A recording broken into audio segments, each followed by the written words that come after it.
Welcome to today's podcast, guys. Today we have Kiran. Kiran is actually low vision person. He is affected by glaucoma. So, hi Kiran, welcome to our podcast. Hello, How are you? I'm good. Nice to meet you today. So, Kiran, first we go deep. So, we would like to have your brief introduction. Okay, so myself Kiran Khetmalas. I'm basically from Maharashtra, and my city name is Ahmednagar, which is near Shirdi.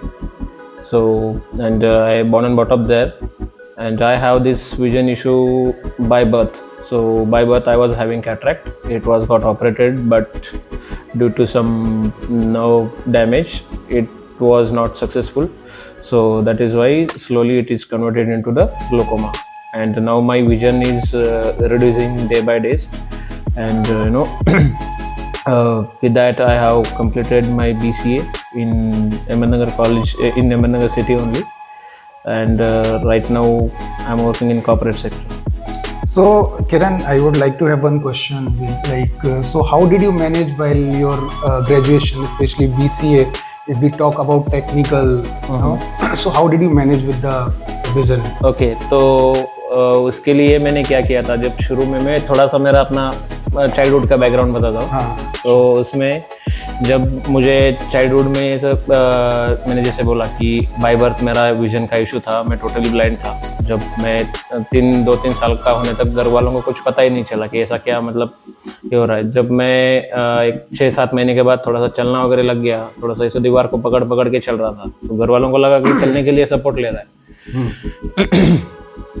लेकिन उसके बाद क्या हुआ कि मैं ऐसे दीवार को पकड़ के ही चलता था, हर चीज़ को हाथ लगा के देखता था. मतलब जो विजन छोटे बच्चे जो होते हैं, जो बेबीज होते हैं, कि वो थोड़ा आँख में आँख डाल के देखते हैं लोगों को, थोड़ा सा विजन देखते हैं. बेसिकली आई कांटेक्ट नहीं कर पा रहा था. तो घर वालों को कुछ अजीब लगा कि कुछ तो गड़बड़ है. तो उन्होंने ऐसे डॉक्टरों को दिखाया, तब पता चला कि मुझे कैटरेक्ट डिटेक्ट है. और कैसा था कि जो मेरा आँख एक जगह पे ऐसे स्टेबल नहीं रहता था, कंटिन्यूसली घूमे जा रहा था. तो डॉक्टर बोले कि छोटा, मेरी उम्र छोटी थी तो इसलिए ज़्यादा हेवी एनेस्थेसिया भी नहीं दे सकते थे. और बीच ऑपरेशन के बीच में अगर एनेस्थेसिया उतर गया तो इसकी आँख अगर घूमने लगेगी तो फिर प्रॉब्लम हो जाएगा. तो इसलिए कोई रिस्क नहीं ले रहा था पहली बात तो. बहुत मतलब घर वालों ने उस पीरियड में बहुत स्ट्रगल किया वो चीज़ को लेके. फाइनली अहमदनगर में ही एक डॉक्टर मिले हमें, तो उन्होंने एक ऑपरेशन करवाया राइट आई का फर्स्ट.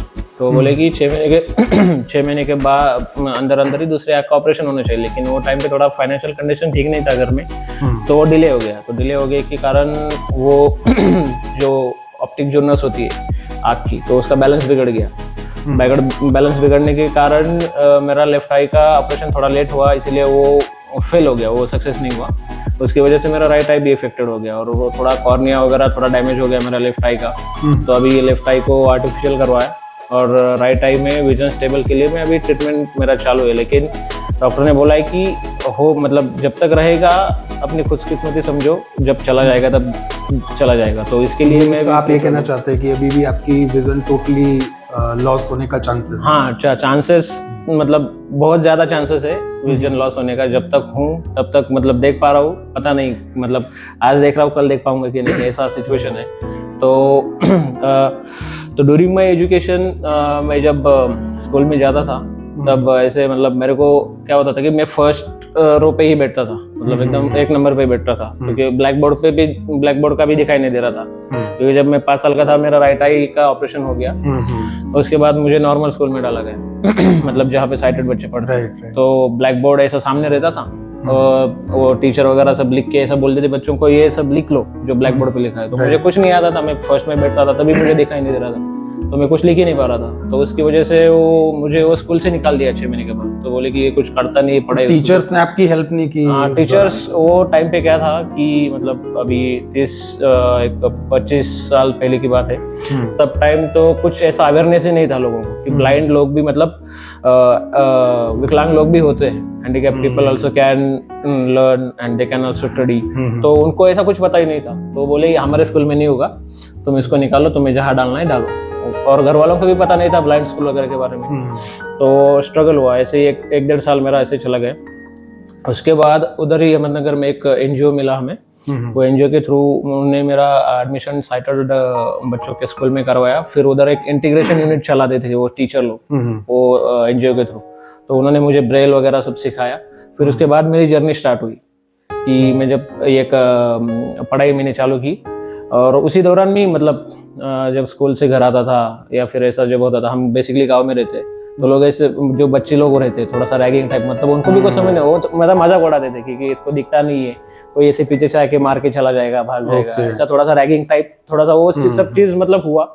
और टाइम पे थोड़ा फील होता था कि यार बाकी के लोग जो करते दूर से देख के कोई भी चीज को कैप्चर कर लेते, वैसा मैं क्यों नहीं कर पाता हूँ, ये सब चीजें। लेकिन धीरे धीरे थोड़ा जैसे माइंड डेवलप हो गया, मैं भी जैसा ग्रो अप करने लगा, तो सिर्फ अंडरस्टैंडिंग आ गई। तो उसके बाद मैंने मेरी 12th तक पढ़ाई, मतलब 10th तक तो मैंने पढ़ाई कंप्लीट कर ली। 10th में मुझे अच्छे मार्क्स होने के कारण मैं सोच रहा था कि मुझे कॉमर्स या साइंस में एडमिशन मिलना चाहिए, लेकिन due to this vision disability college वालों ने भी नहीं दिया। वो बोले नहीं, कॉमर्स में भी नहीं कर सकते तुम, और ये साइंस में तो कैसे करोगे, प्रैक्टिकल्स वगैरह होते हैं, लिक्विड फॉर्म वगैरह जो होता है वो प्रैक्टिकल तुम नहीं कर पाओगे। तो इसलिए अनफॉर्चुनेटली मुझे आर्ट्स से एडमिशन लेना पड़ा। तो मैंने 12th आर्ट्स में किया, 11 और 12th। उसके बाद मैं मतलब मेरी कंप्यूटर में रुचि बढ़ने लगी। जैसे कि मैंने बोला कि इंटीग्रेशन जो यूनिट चलाते थे वो उधर के टीचर लोग, उनके वो एक वो इसमें यूनिट में कंप्यूटर था, तो वो कंप्यूटर में ऐसे ही खेलता था उधर, पेंटिंग वगैरह जब ऐसा फॉर्मल ऐसा कुछ नहीं करता था, लेकिन उसके चलते मुझे कंप्यूटर में रुचि बढ़ गई। तो मैंने सोचा कि कंप्यूटर के फील्ड में ही कुछ करना है आगे जाके। तो मैंने इंक्वायरी की, तो मुझे पता चला कि जैसे कि मैंने आर्ट्स ही किया हुआ है, तो आर्ट्स बैकग्राउंड वाले BCA कर सकते हैं, bachelor of computer in application, तो वो कर सकते हैं अगर तुम्हें करना है। तो एक बार सिलेबस देख लो, मुझे एक हमारे टीचर ने सजेस्ट किया, सिलेबस देख लो, अगर तुम कर पाते हो ऐसा तुम्हें लग रहा है तो तुम आगे जाओ। तो मैंने सिलेबस वगैरह देखा, और मेरा आर्ट्स बैकग्राउंड था तो पूरा इंग्लिश था, लेकिन फिर भी मैंने सोचा कि चलो एक बार मतलब कोशिश कर लेते हैं। तो मैंने एडमिशन लिया। उधर भी उन लोगों को पूरा डेमोन्स्ट्रेशन करना पड़ा, क्योंकि मैंने बीच में स्क्रीन रीडर वगैरह ये सब कोर्सेज कर लिए थे उन इंटीग्रेशन टीचर के हेल्प के थ्रू, तो स्क्रीन रीडर वगैरह अच्छे से आने लगा था।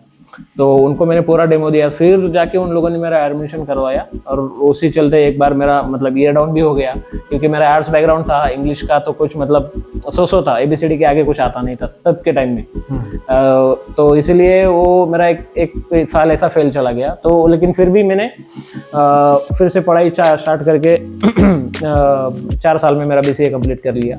एक साल जो मेरा बोला मैंने जैसे कि डाउन हो गया, तो ऐसे ही मतलब फिर उधर बैंगलोर में एक एनजीओ में गया, उधर एक एडवांस कंप्यूटर का ट्रेनिंग किया। फिर उसके बाद मुझे कॉर्पोरेट सेक्टर में अपॉर्चुनिटी मिली जॉब करने की। यस। तो अभी आप अपनी जो जॉब कर रहे हैं उससे आप खुश हैं? हाँ, जॉब जो कर रहा हूँ मैं अभी, मतलब ये है कि अभी कैसा है कि जब मैं छोटा था तब के टाइम की और अभी के टाइम की जो बात है, मतलब in terms of technology, in terms of awareness spreading in people, तो वो कहीं ना कहीं इंक्रीज हो रहा है डे बाय डे। और कॉर्पोरेट सेक्टर में तो बहुत ज्यादा हो रहा है।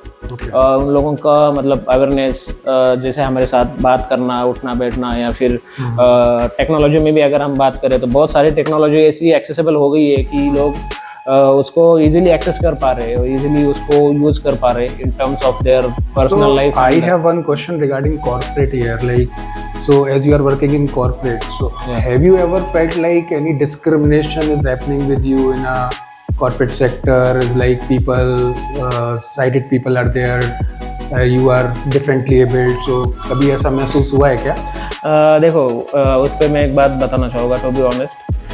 जब मतलब मेरा पर्सनली बोल रहा हूँ, मुझे पता नहीं कि बाकी के जो विकलांग लोग हैं या बाकी के डिसेबिलिटी के जो लोग, स्पेशली विजुअली इम्पेयर्ड के बारे में बात कर रहा हूँ, क्योंकि अदर डिसेबिलिटीज कैन ऐसा बोला जाता है कि आदमी 80 to 90% वर्क उसकी आंखों को देख के ही करता है। और हमारी प्रॉब्लम वही है एक्चुअली, है ना। तो प्रॉब्लम क्या होता है कि मतलब मेरे साथ जो हुआ है, मैं अपना पर्सनल एक्सपीरियंस शेयर कर रहा हूँ। जब भी कोई लोग ऐसे मतलब कलीग्स अपने हो, या फिर देखो अभी अवेयरनेस बढ़ रहा है वो बात अलग है, लेकिन लोगों की अपनी अपनी खुद की एक सोच होती है कि कोई लोग क्या करते हैं कि चलो भाई, मतलब अगर ब्रेक हो गया, चाय पे जा रहे हैं, लंच पे जा रहे हैं, तो कोई लोग ऐसे रहते हैं, मतलब फ्रेंड्स हो, कलीग्स हो, जो भी है, हमें बुलाते हैं, ये करते हैं, या फिर कभी कभी ऐसा भी होता है कि वो लोग हमें टोटली इग्नोर कर देते हैं। और क्या होता है, लोग ऐसे सडनली आएंगे, और सबसे बड़ी प्रॉब्लम ये होती है लोगों में कि इसको दिखता नहीं है तो जानबूझकर इंक्लूड क्यों करे, है ना। और इसको मतलब इसको लेके जाना मतलब इसको संभालना है, हाँ इसको संभालना है, इसको लेके आओ लेके जाओ, इसको पूरा जिम्मेदारी उठाना पड़ेगा, ऐसा उनका सोच रहता है। मतलब ऐसा मैंने फील किया है कि कोई भी अदर साइटेड आउटिंग पे जाते हैं, मैं बहुत कम बार गया हूँ, और अभी मतलब अभी जो मेरा फ्रेंड सर्कल बना है वो तो अभी मतलब उनको थोड़ा अवेयरनेस आ गया है, मैं एक दो बार उनके साथ जाके, तो लेकिन फिर भी कहीं ना कहीं सबकॉन्शियस में उनके रहता है कि अरे बाबा ये अपने साथ इसकी अपने ऊपर जिम्मेदारी है, ऐसा एक सोच के चलते। तो वो सब चीजें हैं, तो है ना सोसाइटी में तुम्हें हर जगह पे देखने को मिलेगी, नॉट ओनली कॉर्पोरेट। अगर तुम बाहर वैसे भी जाओगे, घर से बाहर भी निकलते हैं, बाहर लोग अलग नजरिए से, हाँ मार्केट में जाते हो या फिर कुछ भी, तो लोग बोलते हैं मतलब कि अरे ये ऐसा है, इसको ये नहीं करना चाहिए, वो नहीं करना चाहिए, ये सब चीजें होती है।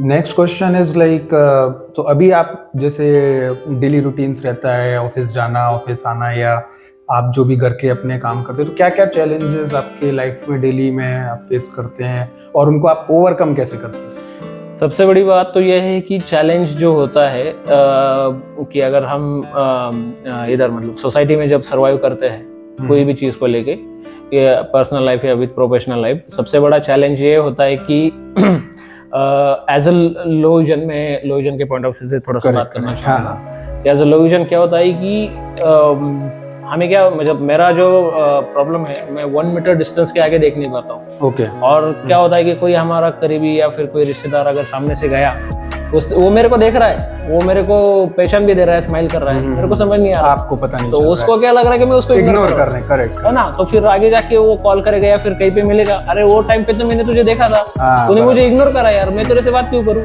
तो उसको समझाना पड़ता है कि ऐसा है भाई कि मुझे इतना इतना इसमें दिखता है, और उनको क्या होता है कि वो बताने से समझ में नहीं आता है, बेसिकली उनको वो लगता है कि अरे नहीं उसने मुझे वो चश्मा लगाता है तो इसको दिखता है, इसको प्रॉपर दिखता है, ऐसा मतलब परसेप्शन लोगों का हो जाता है। और कैसा है बीइंग लोविजन की हर टाइम मतलब कि जो अपनी व्हाइट कैन होती है वो यूज करने का मुझे जरूरत नहीं पड़ता, क्योंकि जहाँ पे मैं कंफर्टेबल हूँ वहाँ पे मैं नहीं करता, जहाँ पे नहीं हूँ वहाँ पे ही करता हूँ, क्योंकि अपने घर के आजू बाजू का एरिया तो पूरा हमें पता रहता है, तो उधर तो यूज करने का कुछ तो ये नहीं होता है। लेकिन फिर भी लोगों को ऐसा लगता है, पता हो के भी कोई लोग ऐसे जानबूझ के करते हैं। और सबसे बड़ा चैलेंज ये है, अगर हम मतलब ये करते क्या बोलते हैं, अपना मार्केट में जाते कुछ ग्रोसरी वगैरह खरीदने के लिए या फिर कुछ, तो अभी क्या हो गया, करेंसी थोड़ा चेंज हो गई स्पेसिफिकली, तो करेंसी थोड़ा सा आइडेंटिफाई करने में थोड़ा सा प्रॉब्लम है, इसलिए मैं अभी डिजिटल मनी यूज करता हूँ, जैसे अपना यूपीआई पेमेंट वगैरह, तो उससे वो चैलेंज मेरा ओवरकम हो रहा है। सबसे बड़ी प्रॉब्लम तो वही है, अभी डिजिटल पेमेंट की मेथड आ गई है।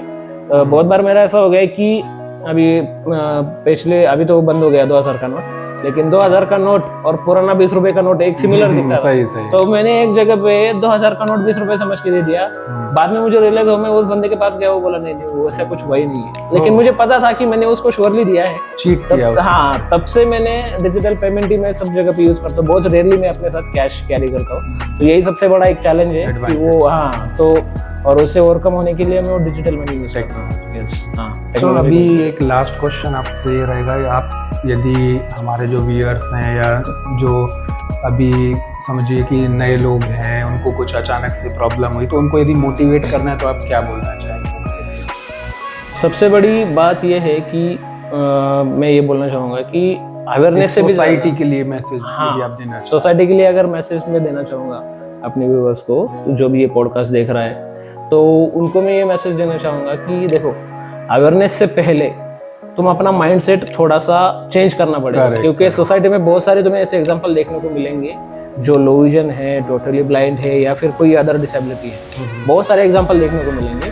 तुम उसको एज अ ह्यूमन ट्रीट करो, है ना, एज अ ह्यूमन उसको ट्रीट करो कि जैसे तुम हो, जैसे बाकी के लोग हैं, वैसा भी यही है कि ये भी एक सोसाइटी, लोग क्या बोलते हैं अभी अवेयरनेस होने के कारण लोग ऐसा एक टर्मिनोलॉजी यूज करते हैं, एक सोसाइटी का पार्ट है, हम पार्ट नहीं, हम एक्चुअली सोसाइटी है, मैं ऐसा बोलूँगा, exactly, we are also society, okay, we are not part of the society. लोग ऐसा बोलते हैं अरे ये पार्ट ऑफ द सोसाइटी, तो उनका वो माइंड में बैरियर चला जाता है कि यार ये भी अपने ये करना है, वो करना है, तो उसको तुम अपने जैसा ही, जैसे तुम देखो नॉर्मल लोग जो जाते हैं साइडेड लोग बाहर पिकनिक के लिए, तो वो बंदा अगर तुम्हारा कलीग है या फिर फ्रेंड है, जो भी है, फैमिली मेंबर है, तो उसको भी तुम ऐसा एज अ इंक्लूड करो, मतलब इंक्लूजन होना चाहिए, है ना, जैसा हम बोलते हैं कि इक्वालिटी, तो इक्वालिटी पे ज्यादा फोकस करो। तुम्हारे अगर किसी के भी अगर घर में कोई विकलांग बच्चा बच्ची कोई भी है, जो भी है, तो उसको Empathy होनी चाहिए rather than sympathy. Sympathy, yes. तो उसको आपने क्या करना चाहिए कि उसको एज अ इक्वल ट्रीटमेंट दो, उसको उसकी चीजें उसको खुद करने दो, ना कि ऐसा उसको पानी चाहिए, अरे नहीं वो उधर जाके कुछ गिराएगा, जाओ जाने दो, गिराने दो, उसको जो करना है करने दो, लेकिन उसकी चीजें उसको करने दो, उसको इंडिपेंडेंट बनाने का प्रयास जरूर रखना चाहिए। ये मैं मैसेज देना चाहता हूँ लोगों को। So thank you Kiran for coming in this podcast.